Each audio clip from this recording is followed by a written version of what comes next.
The text message arrived at 2:47 p.m. on a Tuesday while I was between patient consultations at St. Andrew's Medical Center. I had just finished explaining a complex cardiac procedure to an anxious family when my phone buzzed with what would become the most expensive misunderstanding of my mother's life. "Ava, sweetheart, we need to talk about your college fund. Lily's wedding expenses are much higher than we expected, and we've decided to use the money we saved for your education. She deserves her dream day. You've always been more practical than your sister. I know you understand. Love, Mom." I read it twice.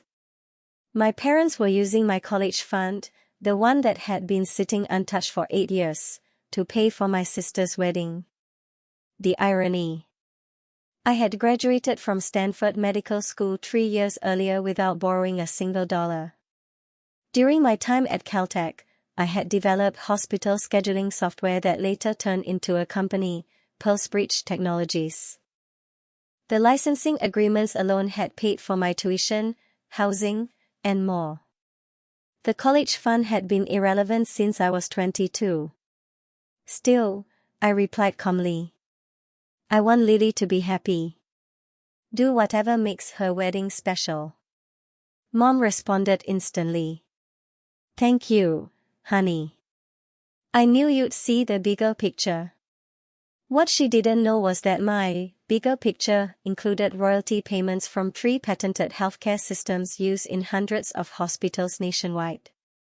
To my family, I was simply Dr. Ava Mitchell, hardworking, modest, living in a small apartment near downtown Chicago. They assumed my resident physician's salary was my only income. That evening, I called my financial advisor, Laura Bennett.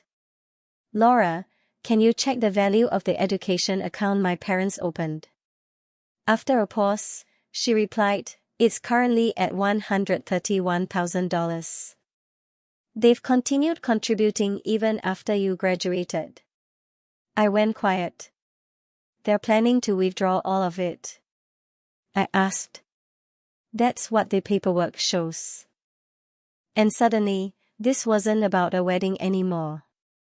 It was about my parents sacrificing their future for one perfect day. Dad eventually pulled out a worn leather notebook filled with neat columns of numbers. Venue, $49,000. Catering, $41,000. Floral design, $14,000. Photography and videography, $9,200. Music, transportation, rehearsal dinner, after everything, we are looking at around $187,000. The number settled heavily in the room. And my college fund covers how much? I asked gently. About $131,000, Dad replied. Your mother and I are taking a small home equity loan for the rest. I felt my stomach tighten. You're mortgaging the house. It's temporary, Mom said quickly. We have plenty of equity. We'll manage. Dad forced a smile. Lily only gets married once. Lily reached for my hand. Ava, I swear I'll pay you back someday. Ethan's expecting a promotion next year. Ethan Parker, her fiancé, worked in marketing for a mid-sized startup. A promotion might raise his salary from $55,000 to maybe $70,000. It wouldn't touch this kind of debt. Don't worry about paying me back, I said softly. But later that night, lying awake in my old bedroom, I stared at the ceiling and did the math in my head. My parents were 59 and 62. Dad was a public school superintendent. Mom worked part-time at a dental clinic. Their combined income was under $90,000 a year. They should have been maximizing retirement contributions, not taking on new debt. Meanwhile, Pulsebridge Technologies had generated over $2.7 million in licensing revenue in the past 3 years alone. My monthly income exceeded their annual salary. And they had no idea. To them, I was just their quiet, hardworking daughter who spent long hours at the hospital. The next morning, I visited Lily at her apartment. "Can I ask you something?" I said. She looked up from addressing invitations. "Of course." If money weren't an issue, if no one had expectations, what kind of wedding would you really want? She hesitated. "Honestly," she whispered. "Ethan and I talked about eloping in Greece. Just us. Maybe a small dinner afterward." I blinked. "You wanted to elope?" "Mom cried when we suggested it," she admitted. "She's been planning this wedding since I was 12. That was the moment I understood. This wasn't Lily's dream. It was Mom's. And my parents were about to sacrifice their financial security for a production they believed their daughter needed, even if she didn't. By Monday morning, I knew I had to fix it. But I had to do it carefully. Monday morning, instead of heading straight into rounds, I made 2 phone calls that would quietly change everything. The first was to the Grand Wellington estate. "Good morning, this is Dr. Ava Mitchell. My sister Lily Mitchell is getting married at your venue in October. I just wanted to confirm the payment schedule." After a brief pause and keyboard clicks, the coordinator replied, "Yes, we have a $18,000 deposit on file. The remaining $31,000 for the venue is due in 3 weeks. And if the payment isn't completed, there's a 7-day grace period. After that, the reservation could be released." Released. In other words, cancelled. I thanked her and hung up. The second call was to my attorney, Marcus Lee, who handled the patents and contracts for post-breach technologies. "Marcus, I need to create a family trust." He laughed lightly. "That sounds serious." "What kind?" "An education and milestone fund. Something that can cover tuition, weddings, home purchases, major life events." "How much are we talking?" "Let's start with $600,000. Silence. "That's substantial, Avi," he said carefully. "What's prompting this?" I explained my parents' plan to drain my college fund and take out a home equity loan. "So you want to pay for the wedding," Marcus said, "but without your family knowing it's coming from you?" "Yes." "Why?" "Because if they suddenly knew I was worth several $1,000,000, everything would change. The way they spoke to me. The way they worried about me. The way they measured success.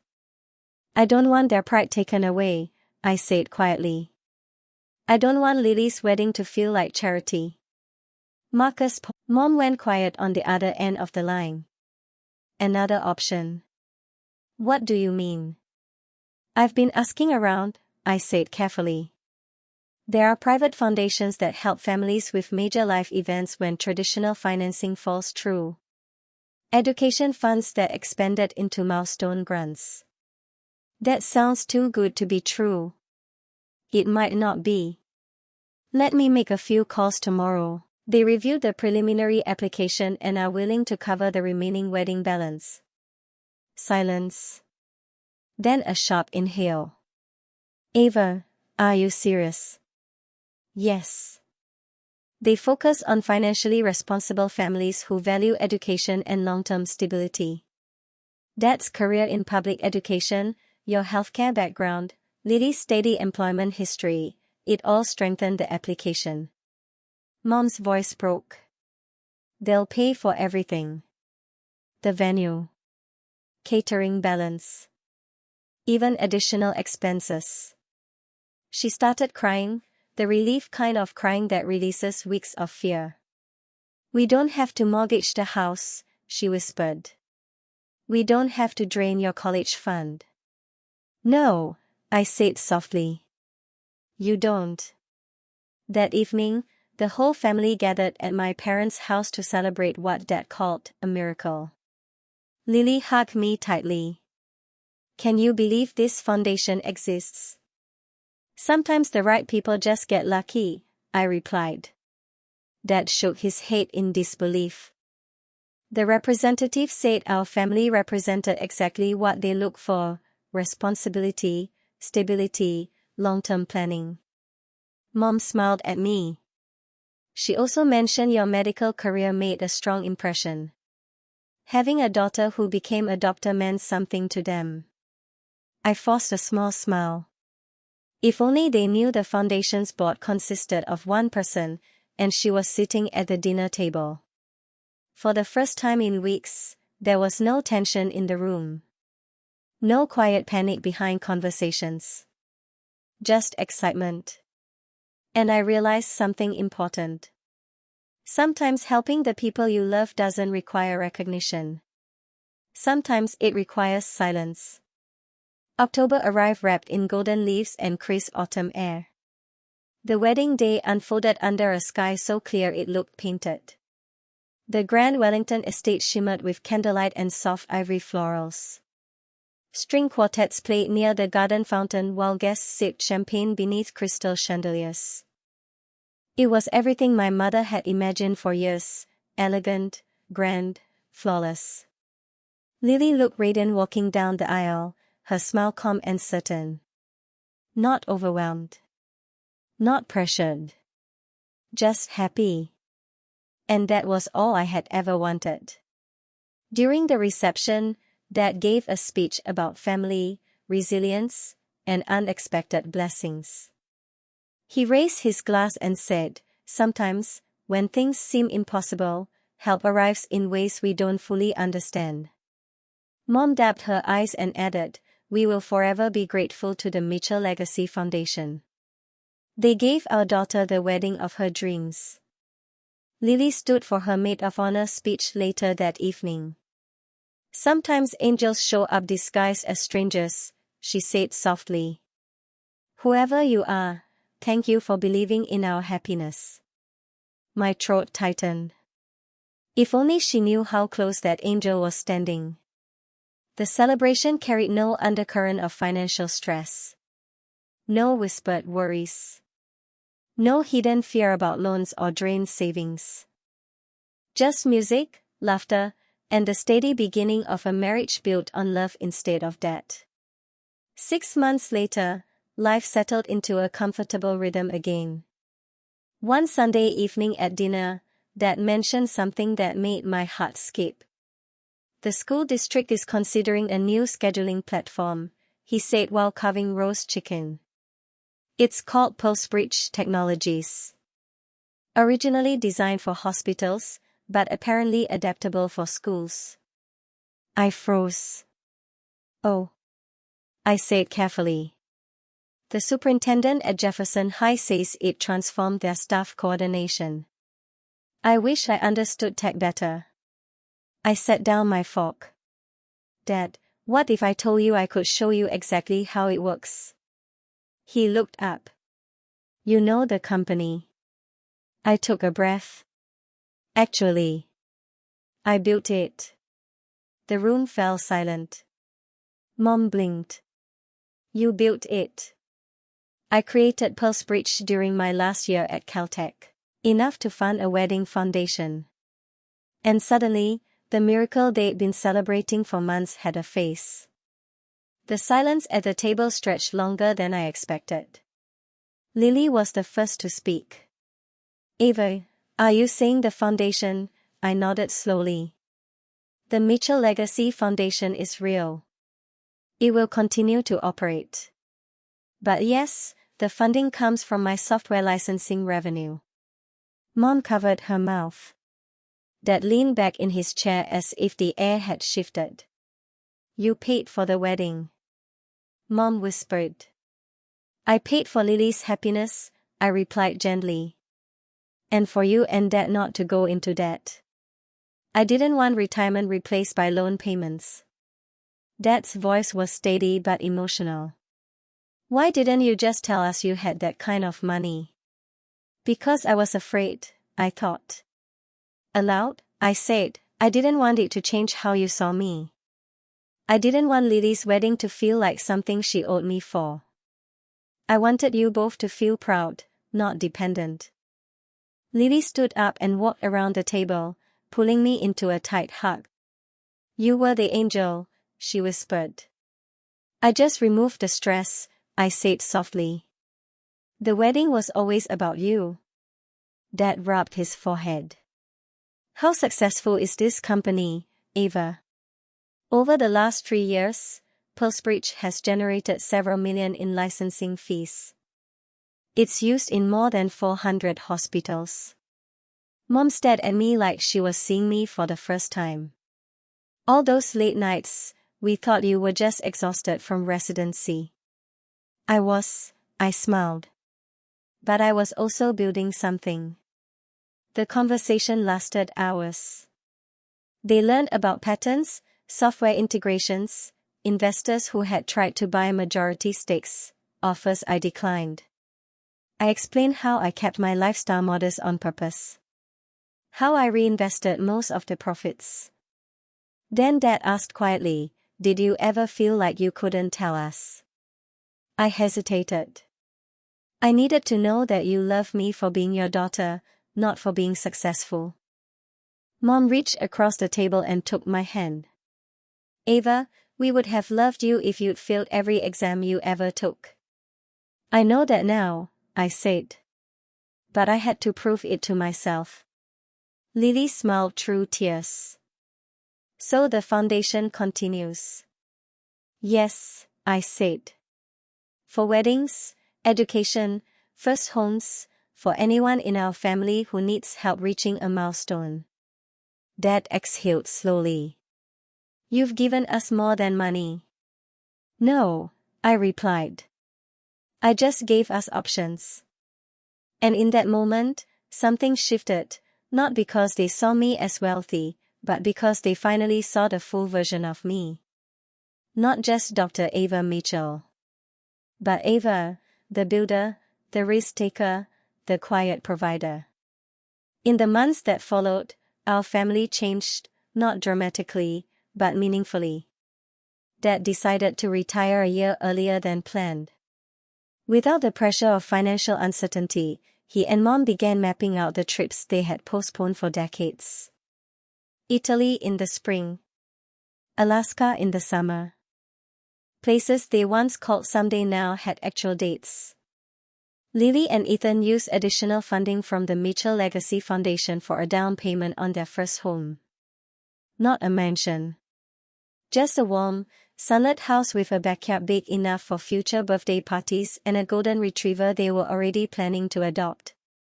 Dad implemented Pulsebridge technologies across his school district. Watching him excitedly demonstrate scheduling dashboards to skeptical administrators was one of my favorite moments. He became the district's unofficial technology champion, proudly telling colleagues, "My daughter designed this system." But the most important shift wasn't financial. It was emotional. For the first time, my parents stopped worrying about whether they had done enough. They stopped measuring their success by what they could provide materially. Instead, we talked more openly about ambitions, fears, and dreams that had nothing to do with money. One evening during our weekly phone call, Mom said quietly, "I owe you an apology." For what? For assuming you needed that college fund more than Lily needed her wedding. I should have asked about your life instead of assuming I understood it. You couldn't have known, I replied. But I could have asked, she said. So tell me, what are you building next? And that question meant more than any thank you ever could. As I described my newest project, a patient care coordination system designed to reduce hospital wait times, I realized something profound. Wealth isn't about numbers in an account. It's about freedom. Freedom to protect the people you love without diminishing their pride. Freedom to turn panic into relief. Freedom to let someone feel blessed instead of indebted. Lily got her fairytale wedding. My parents kept their home and their retirement. And I learned that sometimes the greatest gift isn't the money, it's the quiet way you use it. The Mutual Legacy Foundation continues to operate discreetly, helping family members reach milestones without fear. And sometimes, late at night while writing new lines of code, I think back to that text message about my college fund. Mom was right. Lily deserved a perfect wedding day. She just never imagined that her other daughter had already guaranteed it, with or without that old savings account.